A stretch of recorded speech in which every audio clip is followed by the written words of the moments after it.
Hello everyone.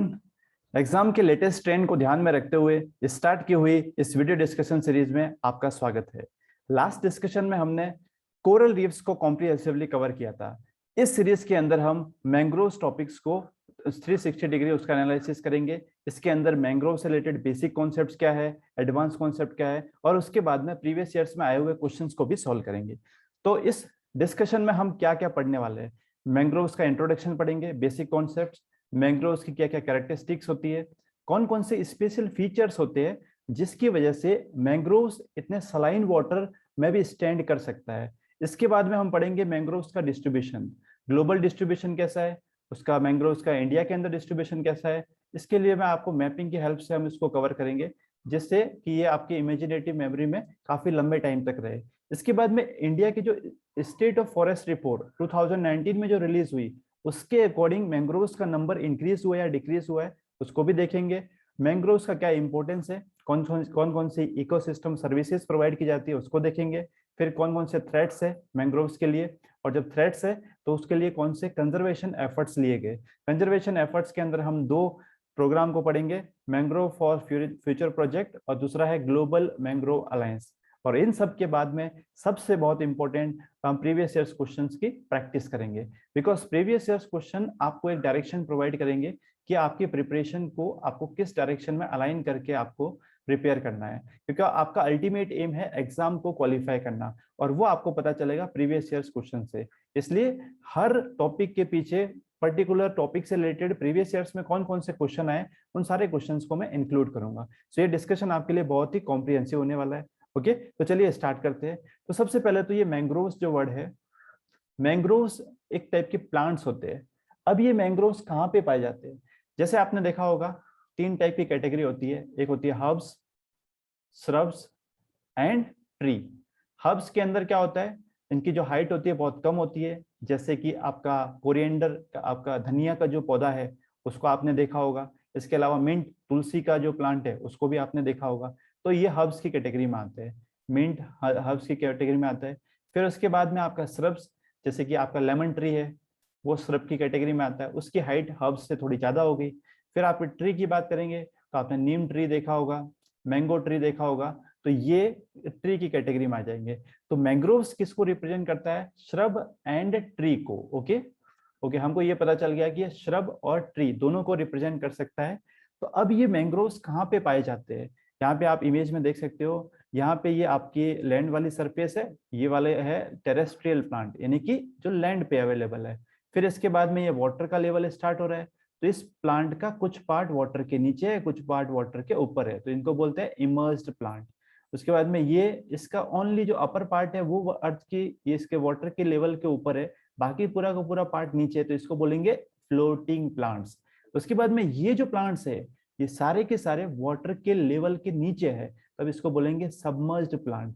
तो ये आपके लैंड की बाउंड्री यहाँ पे खत्म हो रही है और वाटर की बाउंड्री स्टार्ट हो रही है, तो ये वाला जो रीजन होता है उसको बोलते हैं लिटोरल जोन। तो मैंग्रोव्स कहाँ पे पाए जाते हैं, लिटोरल जोन में, तो नियर द सी शोर, ये आपके सी का किनारा है, यहाँ पे ये पाए जाते हैं मैंग्रोव्स। ओके, अब जब ये मैंग्रोव्स, जो टाइड्स की कंडीशन होती है, टाइड्स आप ज्योग्राफी के अंदर डिटेल में पढ़ेंगे, दो टाइप के टाइड्स होते हैं। टाइड्स बेसिकली अर्थ और सन का जो ग्रेविटेशनल फोर्स है उसकी वजह से, अर्थ और मून का जो ग्रेविटेशनल फोर्स है उसकी वजह से अर्थ की सरफेस पे, सन और मून का जो ग्रेविटेशनल फोर्स है उसकी वजह से अर्थ की सरफेस से जो वाटर का लेवल इंक्रीज और डिक्रीज होता है, उससे टाइड्स आते हैं। अभी दो टाइप की कंडीशन है, जब सन, अर्थ एंड मून, जब ये तीनों एक ही लाइन के अलोंग होते हैं, तब उस टाइप के टाइड्स को बोलते हैं स्प्रिंग टाइड्स। ओके, लेकिन यहाँ पे सन की पोजीशन ये अर्थ इधर है और मून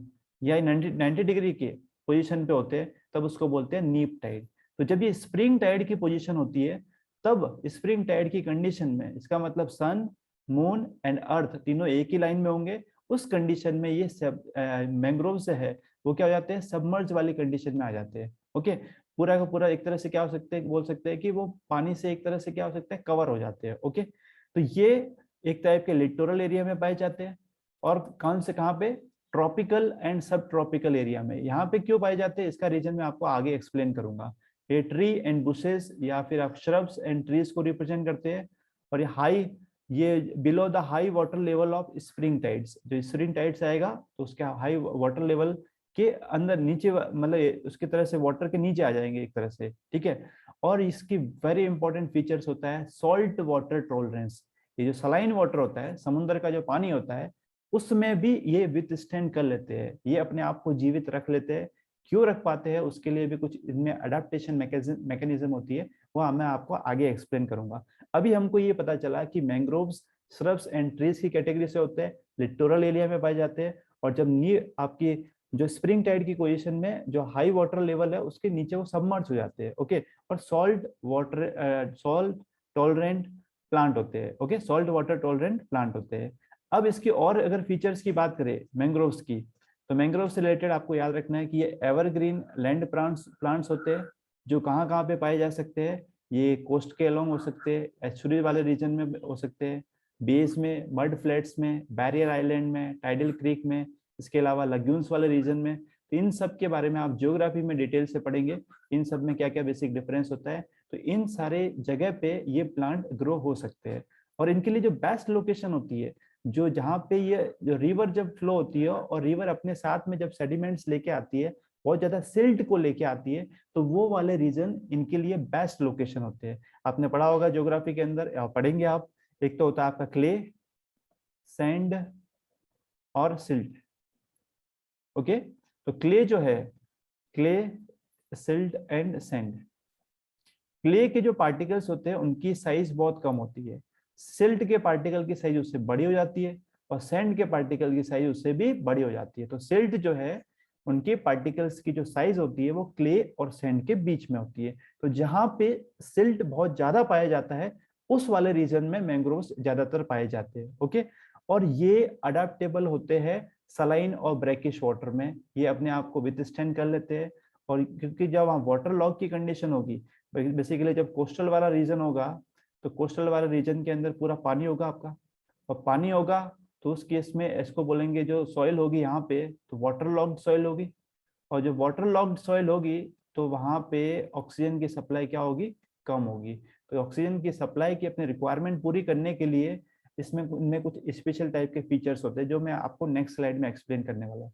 ये जो लो ऑक्सीजन सॉइल होती है इसको बोलते हैं हाइपोक्सिक सॉइल। और जो सॉल्ट वाटर वाला एरिया है, सलाइन वाटर है, उनके अंदर भी मैंग्रोव सरवाइव करते हैं। तो इस टाइप की वेजिटेशन को बोलते हैं halophytic vegetation, okay. You need to remember this term, halophytic vegetation, यानी कि जो सलाइन वाटर है वहां पे ये भी सरवाइव करते हैं। और मैंग्रोव्स रिप्रेजेंट करते हैं इकोटोन को। इकोटोन वैसे तो एक टॉपिक है, मैं अलग से डिस्कस करूंगा, बट यहाँ पे आपको इंट्रोडक्टरी आइडिया दे देता हूँ। ये आपका लैंड इकोसिस्टम है, और ये आपका सी वाटर यानी वाटर इकोसिस्टम है। तो इनके बीच में लैंड इकोसिस्टम यहाँ पे, और ये वाटर इकोसिस्टम है। इसके बीच वाला जो रीजन है जहाँ पे मैंग्रोव्स मिल रहे हैं, तो जहाँ दो डिफरेंट टाइप के इकोसिस्टम मीट करते हैं तो वो वाला रीजन होता है, उसको बोलते हैं इकोटोन, ओके। तो आपका land ecosystem and aquatic ecosystem, इन दोनों मीट कर रहे हैं, यहाँ पे मिल रहे हैं मैंग्रोव्स, तो ये इकोटोन को रिप्रेजेंट करता है, ओके। इनके अंदर ये एबिलिटी होती है कि ये सलाइन वाटर से आपके फ्रेश वाटर को एक्सट्रैक्ट कर सकते हैं। ये सब कैरेक्टरिस्टिक्स पढ़ रहे हैं, ये आपको पता होना चाहिए मैंग्रोव्स के बारे में, ओके। और ये मैंग्रोव्स किस टाइप के होते हैं, फैकल्टेटिव हेलोफाइट्स। हेलोफाइट्स की भी एक कैटेगरी है फैकल्टेटिव हेलोफाइट्स। इसका मतलब ये है कि मैंग्रोव्स सलाइन वाटर में सरवाइव कर सकते हैं। इसका मतलब ये नहीं है कि मैंग्रोव्स के लिए सलाइन वाटर नेसेसरी है, वो फ्रेश वाटर में भी मिल सकते हैं, ओके। तो ये आपको याद रखना है कि मैंग्रोव्स किस टाइप के होते हैं, फैकल्टेटिव हेलोफाइट्स, ओके। तो अभी हमने मैंग्रोव्स के बारे में कुछ बेसिक कैरेक्टरिस्टिक्स को पढ़ा है। अब मैं आपको बता रहा हूँ कि स्पेशल जो इनकी कैरेक्टरिस्टिक्स है, जिसकी वजह से ये क्या कर सकते हैं कि जो सलाइन वाटर है वहां पे विथस्टैंड कर सकते हैं। इसके अंदर सबसे पहला पॉइंट तो आता है कि इनकी जो लीव्स होती है, उनकी लीव्स के अंदर क्या होता है, ये आप देख सकते हैं, यहाँ पे लीव्स है। आपको मैं बताया कि सलाइन वाटर या ब्रैकिश वाटर जहाँ पे सॉल्ट का कंटेंट बहुत ज्यादा होगा वहां पे ये विथस्टैंड कर सकते हैं। तो जब सलाइन वाटर होगा तो इनके अंदर, इनकी लीव्स के अंदर सॉल्ट सिक्रेटिंग ग्लैंड्स होती है। ये ग्लैंड्स क्या करती है, देखो आप इमेज में देख सकते हो, ये सॉल्ट को क्या कर रही है, सिक्रेट कर रही है। तो जो एक्सेस सॉल्ट आता है उस एक्सेस सॉल्ट को ये क्या कर रही है, सिक्रीट कर रही है। तो याद रखना आपको, इनकी लीव्स के अंदर सॉल्ट सिक्रेटिंग ग्लैंड्स होते हैं। दूसरा स्पेशल फीचर्स होता है, मैंने आपको बताया कि ये वाटर लॉग सिचुएशन में, पूरा पानी भरा हुआ है यहाँ पे, और अगर वाटर लॉग सिचुएशन होगी तो इस टाइप की जो सॉइल होगी, इस सॉइल के अंदर ऑक्सीजन की रिक्वायरमेंट क्या होगी, ऑक्सीजन बहुत कम होगी, ऑक्सीजन की अवेलेबिलिटी कम होगी। तो वो ऑक्सीजन की अवेलेबिलिटी को पूरा करने के लिए इनकी जो रूट्स होती है वो सरफेस से इस तरह से ऊपर उठी होती है, आप इमेज में देख सकते हो। इस टाइप की रूट्स को बोलते हैं न्यूमेटोफोरस, या दूसरा नाम है इनको ब्लाइंड रूट्स भी बोलते हैं या न्यूमेटोफोरस बोलते हैं।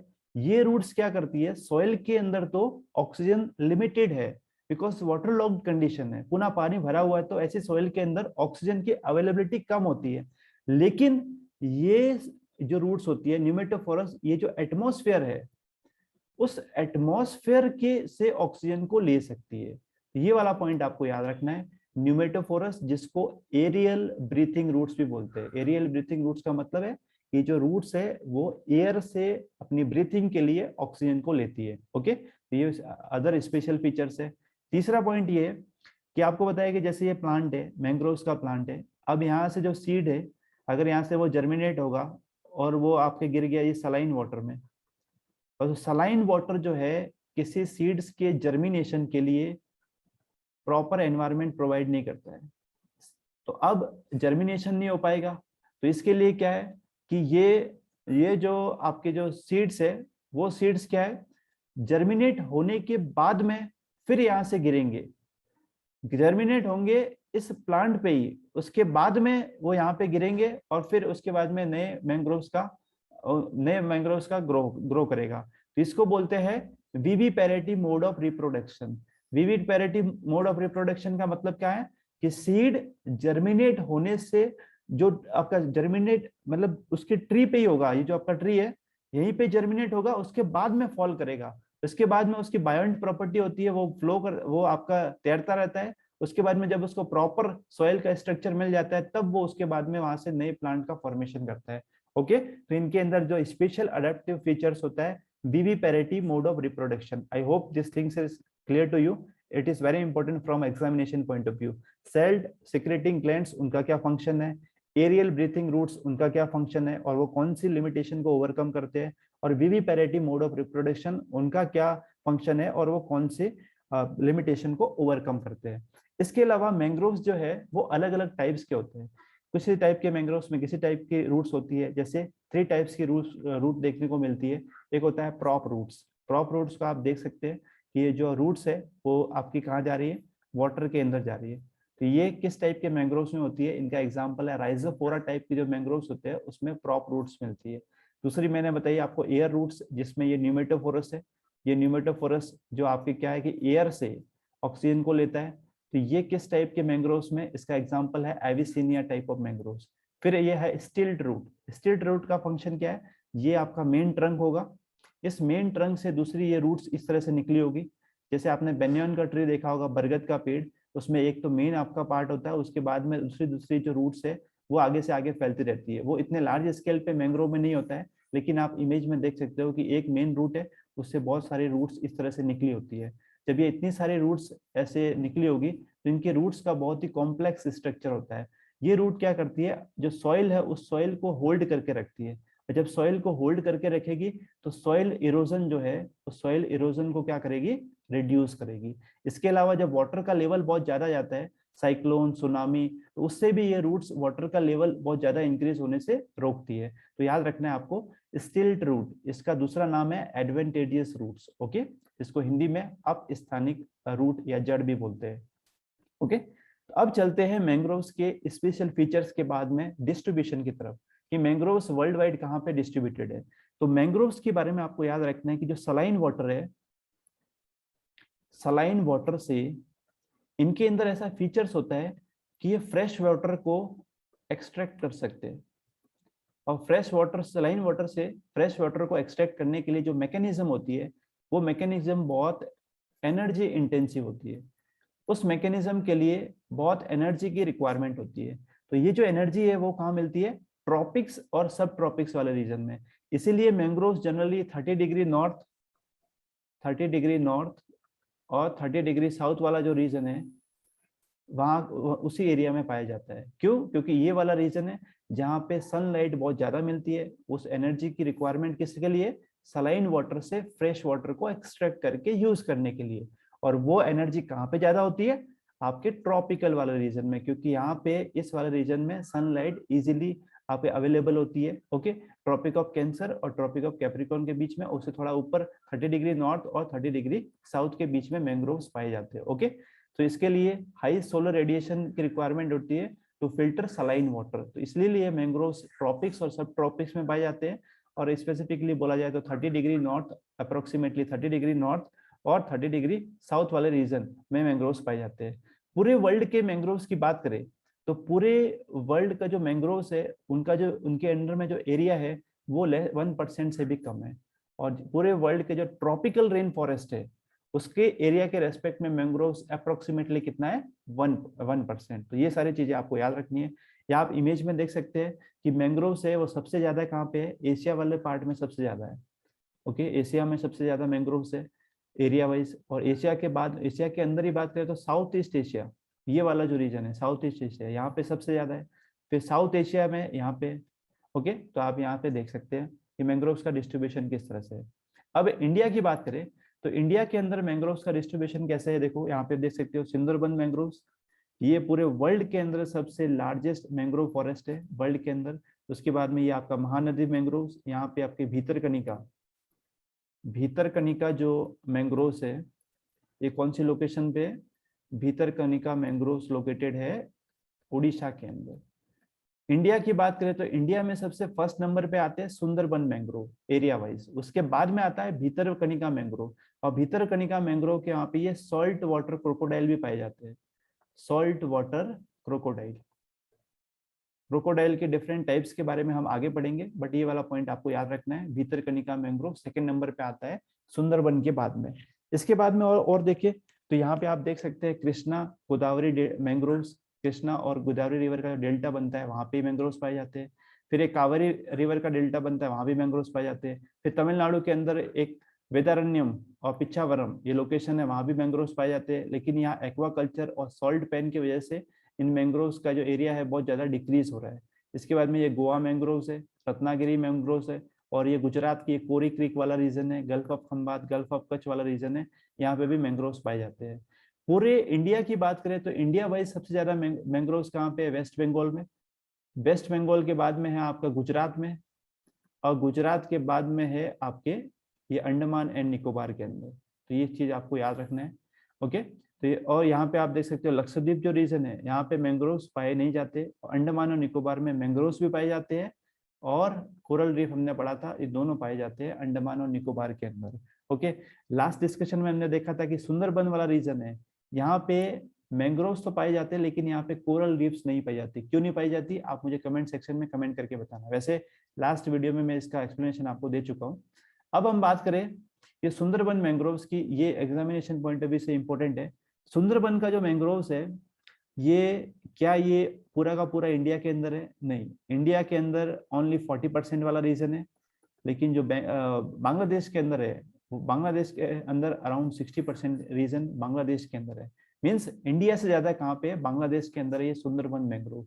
सुंदरबन मैंग्रोव्स दो रिवर, एक आपकी fresh water river Ganga river, यहाँ से आपकी गंगा रिवर आ रही है, और दूसरा आपकी जो ब्रह्मपुत्र रिवर है, इसके दोनों के कन्फ्लुएंस पे मिलता है। दो फ्रेश वाटर रिवर यहाँ पे मिल रही है, सुंदरबन डेल्टा यहाँ पे बन रहा है। ओके, तो और ये वर्ल्ड्स का लार्जेस्ट मैंग्रोव फॉरेस्ट है, और ये फेमस है किसके लिए? रॉयल बंगाल टाइगर के लिए। रॉयल बंगाल टाइगर यहाँ पे मिलते हैं, इसके लिए सुंदरबन मैंग्रोव फेमस है। और इसके अलावा आपका जो क्रोकोडाइल्स होते हैं, क्रोकोडाइल्स भी यहाँ पे मिलते हैं, इसकी वजह से भी ये फेमस है।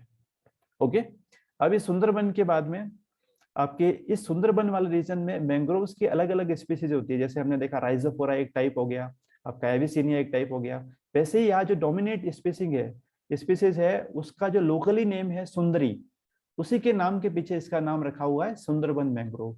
और ये सुंदरी जो टाइप का मैंग्रोव है इसका मेन पर्पस क्या है? जो टिम्बर के लिए इसको यूज किया जाता है। ओके, तो ये सारे पॉइंट्स आपको याद रखने हैं सुंदरबन मैंग्रोव से रिलेटेड। अब लेटेस्ट जो India state of forest report, इस रिपोर्ट को रिलीज कौन करता है? इस रिपोर्ट को रिलीज किया जाता है फॉरेस्ट सर्वे ऑफ इंडिया के द्वारा। क्या ये रिपोर्ट हर साल रिलीज होती है? एवरी ईयर नहीं, ये हर 2 ईयर के अंदर एक रिपोर्ट पब्लिश होती है। तो इससे पहले पब्लिश हुई थी 2017 में, उसके बाद में ये 2019 और उसके बाद में फिर 2021 में रिलीज होगी। तो 2019 के अकॉर्डिंग ये फॉरेस्ट का जो मैंग्रोव्स का जो कवर है वो क्या हो गया है आपका, इंक्रीज हुआ है। ओके, कितना इंक्रीज हुआ है? 54 स्क्वायर किलोमीटर। नंबर इंपॉर्टेंट नहीं है, आपको ट्रेंड ध्यान रखना है कि फॉरेस्ट जो मैंग्रोव्स जो फॉरेस्ट है उनका जो एरिया है वो क्या हो गया, इंक्रीज हो गया। अब अगर इंडिया की बात करें तो इंडिया के अंदर जो मैंग्रोव्स है उनका जो टोटल एरिया है, इंडिया की टोटल जो ज्योग्राफिकल एरिया उसका 0.15% है, और पूरे इंडिया के अंदर जो मैंग्रोव्स है पूरे वर्ल्ड का अराउंड 3%, और एग्जैक्टली देखा जाए तो 3.3% है। इंडिया की बात करें तो इंडिया के अंदर जो मैंग्रोव्स आपके वेस्ट कोस्ट के अंदर अराउंड 60% है, ईस्ट कोस्ट पे अराउंड 27% है, और जो अंडमान एंड निकोबार पे अप्रोक्सीमेटली 13% मैंग्रोव्स है। ओके, और इसके अंदर इस रिपोर्ट के अंदर ये देखा गया कि गुजरात में मैंग्रोव्स में मैक्सिमम इंक्रीज हुआ है, और गुजरात में इंक्रीज होने के पीछे कुछ टेक्निक्स को यूज किया गया है। इन टेक्निक्स के नाम एग्जामिनेशन में इंपॉर्टेंट हो सकते हैं, जैसे direct seed sowing, raised bed plantation, fish bone channel plantation. अगर एग्जाम में इस तरह से क्वेश्चन आए कि ये सारी टेक्निक्स किससे रिलेटेड है, तो मैंग्रोव्स का एरिया इंक्रीज होने के पीछे ये सारी टेक्निक्स रेस्पॉन्सिबल है। ओके, इनकी वजह से गुजरात के अंदर जो मैंग्रोव्स का एरिया है उसका सबसे ज्यादा इंक्रीमेंट देखा गया। ओके, तो यहाँ पे आप देख सकते हैं कि ये आपका गुजरात है। मैंग्रोव्स के भी अलग अलग टाइप होते हैं, very dense mangrove, moderately dense mangrove, open mangrove. तो टोटल जो इंक्रीमेंट देखा गया 2019 में वो यहाँ पे है ये 37%। कितना? 37%। 2017 के रेस्पेक्ट में 2019 में गुजरात में जो इंक्रीमेंट हुआ वो 37% है। जो इंक्रीमेंट है वो सबसे ज्यादा किस में हुआ? गुजरात में। सबसे ज्यादा मैंग्रोव कहाँ पे है? वो तो आएगा आपका वेस्ट बंगाल, उसके बाद में गुजरात, एरिया वाइज इंडिया की बात कर रहे हैं। लेकिन यहाँ पे इंक्रीमेंट यानी कि 2017 के रेस्पेक्ट में जो इंक्रीमेंट हुआ है वो कहाँ पे ज्यादा हुआ है? वो गुजरात में हुआ है। आपको कंफ्यूजन नहीं होना चाहिए, हर चीज की क्रिस्टल क्लियर कॉन्सेप्चुअल क्लियरिटी होनी चाहिए, बिकॉज एग्जाम में क्वेश्चन कॉन्सेप्चुअल बेस्ड क्वेश्चन आएंगे तो आपको पता होना चाहिए। अब इसके बाद में करते हैं इकोसिस्टम सर्विसेज। इकोसिस्टम सर्विसेज के बारे में पढ़ लेते हैं कि मैंग्रोव्स कौन कौन से इकोसिस्टम सर्विसेज को प्रोवाइड करता है। इसमें सबसे पहला पॉइंट आता है बायोशील्ड्स। अब इसका क्या मतलब है? जैसे ये आपका इंडिया का कोस्ट है, ये आपका सुंदरबन मैंग्रोव है। तो इस सुंदरबन मैंग्रोव के रीजन में जब ये बेसिकली जब 2004 में जब सुनामी आई, 2004 की जो इंडियन ओशन के अंदर जो सुनामी आई उसमें ये देखा गया कि जिन रीजन में मैंग्रोव्स बहुत ज्यादा था उनकी वजह से जो यहाँ जो डिवास्टेशन हुआ, लोगों की जो डेथ हुई, लाइवलीहुड जो इम्पैक्ट आया वो बहुत कम आया। लेकिन जहाँ पे मैंग्रोव्स का एरिया बहुत कम था वहां पे ये इफेक्ट बहुत ज्यादा आया। तो मैंग्रोव क्या कर रहा है? एक बायोशील्ड की तरह काम कर रहा है। इसका मैंने आपको बताया सिस्टम की इसकी जो रूट्स होती है बहुत एक्सटेंसिव रूट होती है। जो एक्सटेंसिव रूट्स होगी तो जब यहाँ पे किसी भी टाइप की प्रॉब्लम होगी, वो हो सकता है साइक्लोन के थ्रू, आपके स्टॉर्म के थ्रू, सुनामी के थ्रू, तो उसका जो इम्पैक्ट आएगा यहाँ के लोगों पे, यहाँ पे प्रॉपर्टी पे, वो बहुत कम आएगा। तो it acts as a bioshield. Okay, और ये वर्क करता है एज ए फाउंडेशन स्पीसीज। इसका मतलब क्या है? मैंने आपको बताया इनकी एक्सटेंसिव रूट्स होती है। इस एक्सटेंसिव रूट के अंदर डिफरेंट टाइप के ऑर्गेनिक और इनऑर्गेनिक न्यूट्रिएंट्स होते हैं, और इन न्यूट्रिएंट्स पे डिफरेंट टाइप के ऑर्गेनिज्म हो सकता है, आपके रेप्टाइल, एम्फीबियन, बर्ड्स, इंसेक्ट, ये सब यहाँ पे इनको एक ब्रीडिंग ग्राउंड मिल जाता है जहाँ पे इनका नंबर इंक्रीज करते ही इनको वो न्यूट्रिएंट्स की रिक्वायरमेंट पूरी हो जाती है। तो ये एज ए फाउंडेशन स्पीसीज भी वर्क करती है। इसके अलावा ये शोर लाइन स्टेबलाइजेशन, ये क्या है? जो शोर लाइन है उसको प्रोटेक्ट करता है, और इनकी एक्सटेंसिव रूट सिस्टम की वजह से ये क्या है कि जो सॉइल को माइंड करके रखता है, तो इसकी वजह से सॉइल का जो इरोजन है वो क्या होगा? रिड्यूस हो जाएगा। इसके अलावा मैंग्रोव्स जो है वो कार्बन सिंक की तरह काम करता है। फोटोसिंथेसिस प्रोसेस के अंदर मैंने आपको बताया था लास्ट क्लास में, water plus carbon dioxide in the presence of sunlight and chlorophyll, ये क्या बनता है? Carbohydrates plus oxygen gas release होती है। तो इसमें CO2 गैस को कैप्चर किया जाता है और ऑक्सीजन गैस इसमें क्या होती है? रिलीज होती है। तो CO2 गैस को कैप्चर किया जाता है, इसलिए ये कार्बन सिंक की तरह भी काम करता है। ये एटमॉस्फेरिक जो आपके एयर है उसको भी प्योर करने का काम करता है, वहां से भी CO2 को कैप्चर करता है, और जो आपका सलाइन वाटर है, वाटर के इनसाइड जो CO2 डिजोल्व हो गई है, जिसको बोलेंगे ब्लू कार्बन, उसको भी रिड्यूस करने का काम करता है। ओके, इसके अलावा इसका इकोनॉमिक सिग्निफिकेंस क्या है कि जो आसपास की जो लोकल कम्युनिटीज है वो यहाँ इसके प्रोड्यूस जो होते हैं, हो सकता है और टिम्बर की तरह और बहुत सारी चीजें, वैक्स और इन सबको सेल करके अपनी लाइवलीहुड को चलाते हैं। तो ये सारी चीजों को यहाँ पे इमेज की फॉर्म में दिखाया गया है कि मैंग्रोव्स कौन कौन सी इकोसिस्टम सर्विसेज को प्रोवाइड करता है। जैसे आप देख सकते हैं टूरिज्म है, फिशरीज को ग्रो होने के लिए ब्रीडिंग ग्राउंड प्रोवाइड करता है, क्लाइमेट रेगुलेशन करता है, CO2 गैस है उसको क्या करता है, कैप्चर करता है आपके यहाँ से भी, लीव्स के थ्रू भी, और आपके ये जो आपको ब्लू कार्बन है उसको भी कम करता है, और जो एयर का कार्बन है उसको भी कम करता है। इसके अलावा वाटर फिल्ट्रेशन का काम करता है, ये जो डिफरेंट टाइप के जो हैवी मेटल्स है उनको एक्सट्रैक्ट करने का काम करता है और वाटर को फिल्टर करने का काम करता है, कोस्टल प्रोटेक्शन का काम करता है। ओके, और ये वुड भी प्रोवाइड करता है और लाइवलीहुड को भी सिक्योर करता है। तो ये सारी सर्विसेज प्रोवाइड की जाती है मैंग्रोव्स के द्वारा। अब हम बात करते हैं थ्रेट्स की, तो मैंग्रोव्स को कौन कौन से थ्रेट्स है। अगर थ्रेट्स की बात करें तो जैसे आपको पता है कि पॉपुलेशन है बहुत ही हाई रेट से इंक्रीज हो रही है, तो अगर पॉपुलेशन इंक्रीज होगी तो पॉपुलेशन से एसोसिएटेड बहुत सारी प्रॉब्लम्स है वो भी इंक्रीज होगी। जैसे फूड सिक्योरिटी के लिए अब एग्रीकल्चर, बहुत ज्यादा एग्रीकल्चर की रिक्वायरमेंट होगी, ज्यादा एग्रीकल्चर के लिए लैंड की रिक्वायरमेंट होगी, और उस लैंड की रिक्वायरमेंट को पूरा करने के लिए इन मैंग्रोव्स की क्या होगी, कटिंग की जाएगी। उसको कट करने के बाद में उस पर्टिकुलर एरिया के को में एग्रीकल्चर की जाएगी और फूड सिक्योरिटी को इंश्योर किया जाएगा। तो ये लॉगिंग हो गया, एग्रीकल्चर हो गया, एक्वाकल्चर जो वाटर के इनसाइड जो जिसकी वजह से उसको ग्रो करते हैं उसको बोलते हैं एक्वाकल्चर। पॉल्यूशन हो गया, कोस्टल डेवलपमेंट जिसमें कोस्ट के अलोंग डिफरेंट टाइप की इंडस्ट्रीज वगैरह सेट हो जाती है तो उससे भी मैंग्रोव का डिग्रेडेशन होता है। क्लाइमेट चेंज की वजह से मैंग्रोव्स के थ्रेट्स है। तो ये सारे नॉर्मल थ्रेट्स है जो मैंग्रोव्स के लिए होते हैं, जिसकी वजह से मैंग्रोव्स का जो एरिया है वो डिक्रीज हो रहा है। अब अगर बात करें कि इनको कंजर्व करने के रिगार्डिंग कौन कौन से स्टेप्स लिए गए, तो मैंने आपको बताया कि 2004 की जो सुनामी है उसके अंदर ये देखा गया कि जो आपका कोस्ट है वो वाले उस वाले एरिया के अंदर जो सुनामी आई उसका इफेक्ट कम था जहां पे मैंग्रोव्स का नंबर ज्यादा था। तो ये देखा गया कि जो कोस्टल इकोसिस्टम है और जो नेचुरल हैजार्ड है और लोगों की लाइवलीहुड है, कोस्टल इकोसिस्टम, नेचुरल हैजार्ड, आपका जो ये हो सकता है साइक्लोन हो सकता है, सुनामी हो सकता है, और लाइवलीहुड, इनके बीच में कहीं ना कहीं लिंक देखा गया। क्या लिंक था, अगर यहाँ पे मैंग्रोव्स ज्यादा होंगे, ज्यादा मैंग्रोव्स होंगे तो उस केस में क्या होगा, ज्यादा लोगों की लाइवलीहुड सिक्योर होगी और उसी के साथ में जो नेचुरल कैलामिटीज है उनका जो इफेक्ट है वो भी क्या होगा, मिनिमाइज होगा। तो इसी चीज को ध्यान में रखते हुए 2006 में UN IUCN international union for conservation of nature, इस बॉडी के बारे में हम आगे पढ़ेंगे किसी दूसरे लेक्चर में, और UNDP United Nations Development Programme, इन्होंने इनके बीच में जो इंटर रिलेशनशिप देखा उसके बेस पे इस प्रोग्राम को 2006 में लॉन्च किया, जिसका नाम क्या है, मैंग्रोव फॉर फ्यूचर प्रोजेक्ट। इसके अंदर क्या होगा कि जो कोस्टल इकोसिस्टम है उसको डेवलप किया जाएगा, उसके लिए इन्वेस्टमेंट को प्रमोट करना है। तो जब कोस्टल इकोसिस्टम का डेवलपमेंट किया जाएगा तो उसकी वजह से लाइवलीहुड भी सिक्योर हो जाएगी आसपास के रीजन वाले लोगों की, और जो नेचुरल हैजार्ड्स हैं उनका इफेक्ट भी बहुत कम होगा। तो ये प्रोग्राम स्टार्ट किया IUCN और UNDP, ये दोनों को चेयर करते हैं इसको।